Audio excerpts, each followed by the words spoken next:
So there are a number of different reasons why an individual can experience primary amenorrhea.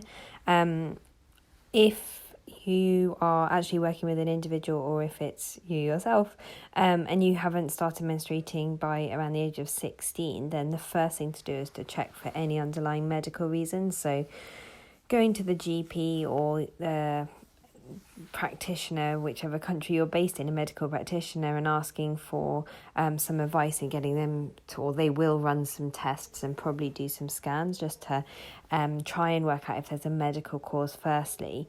Then the next thing, and really in Bobby's case, I think the key things are to step back and look at the potential factors that might be driving it. So firstly, look at the amount of training she's doing. Is it the right amount for her age? Now, the problem is, and the thing that's really hard here, is that we actually know that there is relatively inconclusive evidence around the amount, like the maximum amount of training developing athlete can undertake, and part of the problem there is actually that we know that people develop at different rates.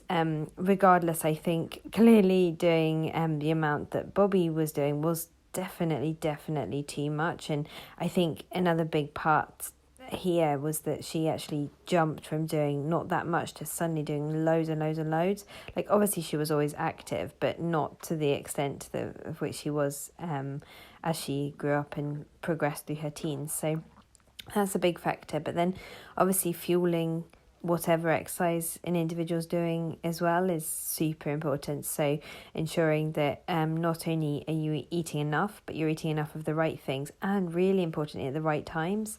I think it's really challenging at schools because you typically might have breakfast before you leave to go to school, and then maybe you take your own lunch, or you have lunch in the middle of the day at some point. And then if you're a really keen athlete, you might then go straight to a different practice, straight to training, and then maybe don't eat until you get home after that, and that could be 7 o'clock, 8 o'clock even. But actually we know that regular hits of nutrition are really important. So I think for developing girls and boys, you need to ensure that they've got snacks to have in the middle of the morning or in the afternoon as well, and particularly after training as well as before. It's not just always about before. So that's another factor, and I think as Bobby highlighted, she potentially wasn't fueling enough for the amount of exercise she was doing. And I think it's so hard. It's hard to know how much someone actually needs. So I think, like reading up about it, getting some more input and advice is absolutely key there too.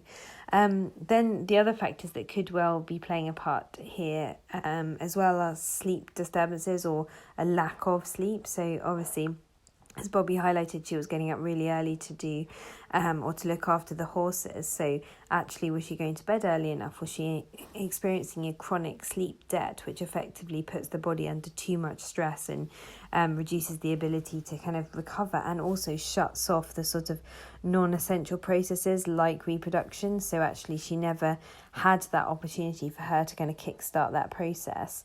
And then just the final other thing, which to some extent maybe Bobby was experiencing as well, but just the mental stress of everything. We know that increases in stress can increase cortisol, and that can have a whole myriad of different effects on the body, which can again affect the ability to release actual reproductive hormones. So it's definitely a multifactorial process, but for sure the first step is to go to a specialist or a medical practitioner just to gain a bit of understanding around what actually may be going on there.